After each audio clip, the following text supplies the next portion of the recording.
ಜನ ಜನ ಜನ ನಮ್ಮ ದೇಶದಲ್ಲಿ ಉಚಿತ ಅಥವಾ ಆಫರ್ ಅಂದರೆ ಮುಗಿಬಿದ್ದು ಜನ ಸೇರೋದು ಕಾಮನ್. ಆದರೆ ಇಲ್ಲಿ ನೋಡಿ, ದುಬಾರಿ ಬೆಲೆಯ ಫೋನ್ ಕೊಳ್ಳೋಕೆ ಶೋರೂಮ್ ಓಪನ್ ಆಗೋಕ್ಕೂ ಮೊದಲೇ ಅಂದರೆ ಬೆಳಗ್ಗೆ 4 ಗಂಟೆಯಿಂದಲೇ ನೂರಾರು ಆ್ಯಪಲ್ ಐಫೋನ್ ಅಭಿಮಾನಿಗಳು ಹೇಗೆ ಕ್ಯೂನಲ್ಲಿ ನಿಂತು ತಾವೇ ಫಸ್ಟ್ ಪರ್ಚೇಸರ್ ಆಗಬೇಕು ಅನ್ನೋ ಉತ್ಸಾಹ ತೋರಿದ್ದಾರೆ ಅಂತ.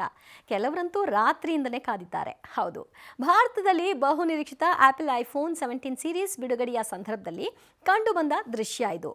ಭಾರತದಲ್ಲಿ ಆ್ಯಪಲ್ನ ಐಫೋನ್ 17 ಸೀರೀಸ್ನ ಅಧಿಕೃತ ಮಾರಾಟ ಆರಂಭವಾಗಿದೆ. ಹೀಗಾಗಿ ಜನರು ಭಾರಿ ಉತ್ಸಾಹದಿಂದ ಖರೀದಿಗೆ ಬಂದಿದ್ದರಿಂದ ಜನದಟ್ಟಣೆ ಉಂಟಾಗಿ ಅದರಲ್ಲೂ ಮುಂಬೈನ BKC ಸೆಂಟರ್ನಲ್ಲಿರುವ ಆ್ಯಪಲ್ ಸ್ಟೋರ್ ಹೊರಗೆ ಭಾರೀ ಜನಸಂದಣಿ ಕಾರಣ ಹೊಡೆದಾಟವೇ ನಡೆದು ಹೋಗಿದೆ.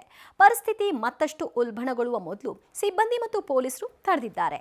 ಈ ಸಣ್ಣ ಗಲಾಟೆಯ ನಂತರ ದಿನವಿಡೀ ಹೆಚ್ಚುತ್ತಾ ಇರುವ ಸರತಿ ಸಾಲುಗಳ ಮೇಲೆ ಭದ್ರತಾ ಸಿಬ್ಬಂದಿ ಬಿಗಿ ನಿಯಂತ್ರಣವನ್ನು ಈಗಿನಿಂದಲೇ ಕಾಯ್ಕೊಂಡಿದ್ದಾರೆ. ಇನ್ನು ದೆಹಲಿಯ ಸಾಕೇತ್ನಲ್ಲಿರುವ ಆ್ಯಪಲ್ ಸ್ಟೋರ್ನ ಹೊರಗೆ ಬೆಂಗಳೂರಿನಲ್ಲಿ ಓದ್ದನಿಯ ಸರತಿ ಸಾಲುಗಳು ಕಂಡುಬಂತು. ದೇಶದ ಇತರೆ ಭಾಗಗಳಲ್ಲೂ ಕೂಡ ಖರೀದಿಗಾಗಿ ಜನ ಮುಗಿಬಿದ್ದಿದ್ದಾರೆ. ತಮ್ಮ ನೆಚ್ಚಿನ ಫೋನ್ ಖರೀದಿ ನಂತರದ ಅವರ ಎಕ್ಸೈಟ್ಮೆಂಟ್ಗೆ ಪಾರವೇ ಇರಲಿಲ್ಲ.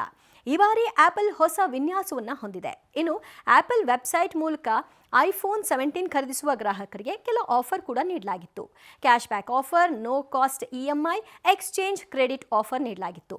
ಅಲ್ಲ, ಸಣ್ಣ ಪುಟ್ಟದಕ್ಕೂ ತಾಳ್ಮೆ ಕಳ್ಕೊಳ್ಳೋ ನಮ್ಮ ಜನ ಐಫೋನ್ ವಿಷಯದಲ್ಲಿ ತೋರಿದ ವಿಶೇಷ ಆಸಕ್ತಿ ಬೇರೆ ವಿಷಯದಲ್ಲಿದ್ದರೆ ಎಷ್ಟೋ ಪ್ರಾಬ್ಲಮ್ಗಳು ಬರೋದೇ ಇಲ್ಲ ಅಲ್ವಾ?